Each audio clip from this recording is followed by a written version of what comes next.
Hello guys, this is Bhavna and I welcome all of you to the part 5th of the series The Miracle Morning. So next day author अपने morning routine को लेकर के काफ़ी excited थे। तो उन्होंने क्या क्या चीज़ें की जिससे कि उनकी मॉर्निंग एक मिरेकल में कन्वर्ट हो गई। आइए पढ़ते हैं। So let's continue the next part of the series.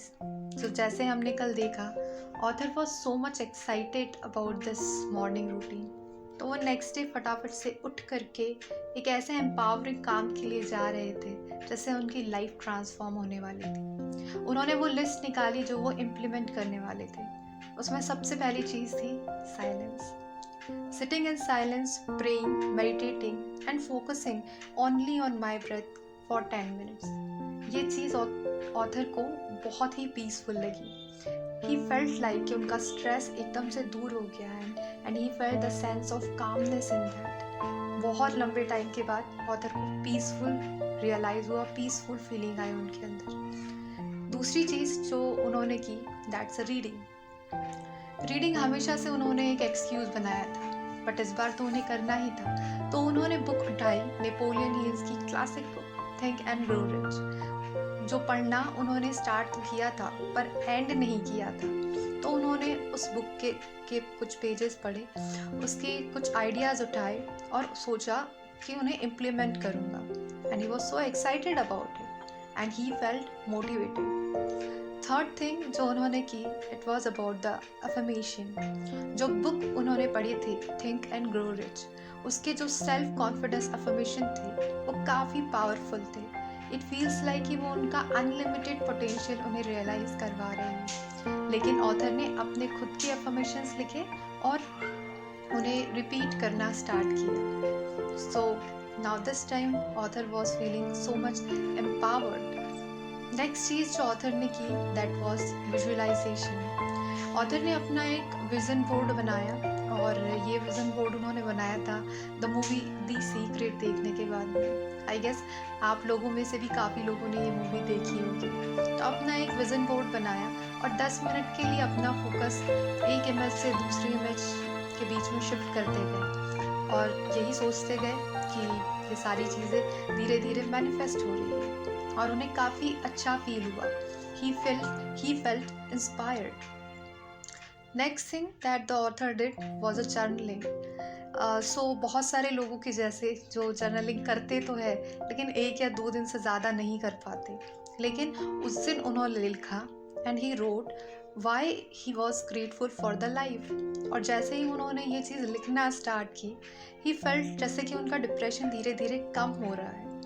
ये this simple act of writing, ये उनके it made his spirit very high and he felt grateful. Even you can do this. Journaling is one of the best way to express your thoughts और ये सच में हमें grateful feel करवाता है, motivated feel करवाता है। देन नेक्स्ट चीज़ जो थी, that's exercise. So finally Tony टोनी रॉबिन्स की एक चीज़ बार बार याद आ रही थी, motions creates emotions, motion creates emotions. So उन्होंने कुछ पुशअप्स किए, बाद में थक गए, फिर भी 6 मिनट बचे थे तो उन्होंने योगा का एक वीडियो लगा दिया और उसे किया, जैसे कि उन्हें बहुत एनर्जाइज्ड फील हुआ। और इतना सब करने के बाद में he felt incredible. It was like most peaceful, motivating, empowering, inspiring and grateful for everything. और अभी सिर्फ 6 ही बजे थे क्योंकि उन्होंने सिर्फ 1 घंटे का टाइम लिया था। सो ऑथर कहते हैं कि it was nothing short of the miracle, क्योंकि उन्होंने ये चीज़ कंटिन्यू की एंड काफ़ी लंबे समय तक कंटिन्यू की। उन्होंने अपने अंदर एक प्रोग्रेस महसूस करी, एक प्रोग्रेस उन्होंने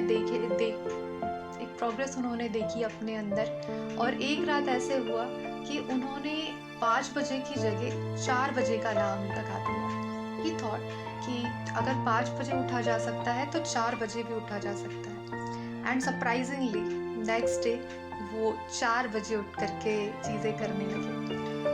उन्हें ये सारी चीज़ें करने के बाद में बहुत ही एनर्जाइज्ड फील हुआ।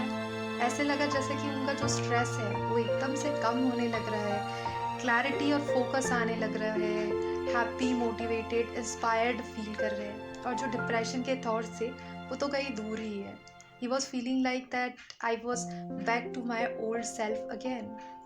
और इस चीज़ ने उन्हें हर एक चीज़ में काफ़ी हेल्प करी। It help profoundly it helped him profoundly to improve his energy level, motivation, clarity and focus. And इसकी वजह से वो अपने गोल्स आसानी से सेट कर पाते थे, स्ट्रैटेजीज मैनेज कर पाते थे और उन्हें एग्जीक्यूट भी कर पाते थे अपने बिजनेस में।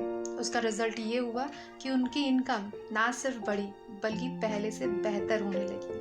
अब इतना सारा जो ट्रांसफॉर्मेशन हो रहा था उनकी लाइफ में, इसके लिए उन्हें एक वर्ड चाहिए था, जो समझ नहीं आ रहा था कि वो क्या वर्ड दे इस चीज़ को, क्योंकि ये एक मिरेकल से कम नहीं था। So finally the appropriate name was a miracle morning. So thank you for listening. Next part में नेक्स्ट चीज़ कंटिन्यू करते हैं। Thank you.